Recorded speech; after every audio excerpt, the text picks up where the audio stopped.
परमेश्वर की महिमा हो। नया दिन नई उम्मीद में आप सबको स्वागत करती हूँ। आज के ध्यान के लिए हम लेकर पढ़ेंगे रोमियो का पुस्तक 8वां अध्याय इसका 18वां वचन। क्योंकि मैं समझता हूँ कि इस समय का दुख और क्लेश उस महिमा के सामने जो हम पर प्रकट होने वाली है कुछ भी नहीं है। तो रोमियो की पुस्तक में पौलुस इस रीति से कहते हैं, वहाँ के विश्वासी परिवारों को देखकर कहते हैं कि इस समय का जो दुख और क्लेश है उस महिमा के सामने जो प्रकट होने वाला है उसके सामने कुछ भी नहीं है। तो पौलुस किस दिन की बात कर रहे हैं? क्योंकि हम ऐसे विश्वासी लोग हम ऐसे ज़िंदगी जी रहे हैं जहाँ पे हमें दुख और क्लेश है। किस चीज़ के लिए?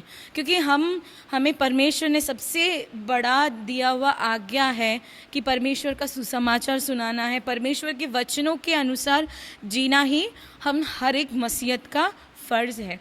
तो जैसे हम ऐसे दुनिया में जीते हैं तो हमें क्या करना पड़ता है? बहुत सारे दुखों और बहुत सारे चीज़ों का सामना करना पड़ता है जो हमें दुख और तकलीफ़ पहुंचाता है। फिर भी पौलुस हमें क्या करता है? हमें दृढ़ बनाने के लिए पौलुस हमें उस दिन के बारे में बताते हैं जो अंतिम दिन में जब परमेश्वर को हम अपने आँखों से दर्शन करेंगे, जब हम परमेश्वर को मिलेंगे तो उस महिमा के योग्य ये कुछ भी नहीं है। आज हम क्या करते हैं? छोटे छोटे बातों में, छोटे छोटे चीज़ों में, हम ऑफिस में हम क्या करते हैं कि कॉरपोरेट में हो जाने दो, एक स्कूल ट्यूशन कहाँ पे भी हो, हमें क्या करना होता है? गवाही का जीवन जीना होता है। तो हम क्या करते हैं? उनसे जब हम गवाही के जीवन नहीं जी पाते हैं तो हम अपने आप को क्या बोलते हैं कि कैसा ज़िंदगी है यार, मेरे जैसे दोस्त लोग, मेरे जैसे परिवार वाले लोग अच्छे से रहते हैं, मौज मजाक करते हैं, बट मैं क्यों ऐसा हूँ?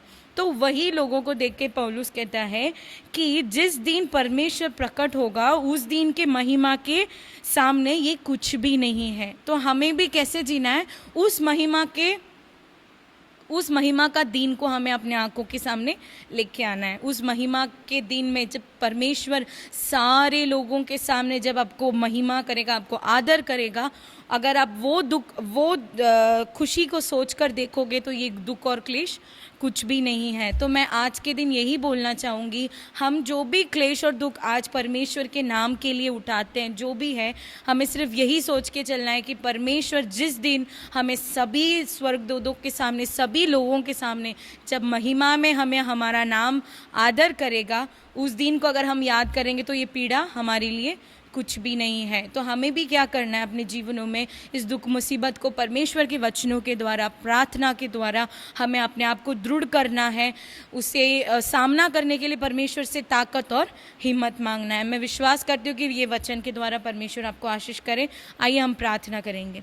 स्तुति परमेश्वर, धन्यवाद करते राजा, जैसे हमने इस वचन में पढ़ा परमेश्वर, ये जो दुख और क्लेश है परमेश्वर, आने वाले उस महिमा के सामने कुछ भी नहीं है राजा। इस दुख परमेश्वर आज के जीवनों में परमेश्वर हम हर एक को आने वाले हर एक तकलीफ़ों को हम बड़ा ना समझ कर परमेश्वर आपकी उपस्थिति में बाट जोक कर आपके वचनों के द्वारा परमेश्वर हम अपने आप को ही परमेश्वर तसल्ली देकर परमेश्वर हमें परमेश्वर अपने आप को शांत कर उस परमेश्वर हर एक मुसीबत से निकलने के लिए आपने सहायता और अनुग्रह दिया। इसके लिए हम आपको धन्यवाद करते राजा। आज के पूरे दिन को आपके पवित्र हाथों में सौंपते परमेश्वर, हर एक मुसीबतों को, हर एक तकलीफ़ों को, हर एक चीज़ों को परमेश्वर सामना करने के लिए बल और ताकत दीजिए राजा। आपके पवित्र हाथों में हम सौंप कर प्रार्थना करते हैं। सारा आदर महिमा हम केवल आपको ही देते हैं। उद्धारकर्ता यीशु मसीह के नाम से सुनो और कबूल कर मेरे स्वर्गीय पिता, आमीन।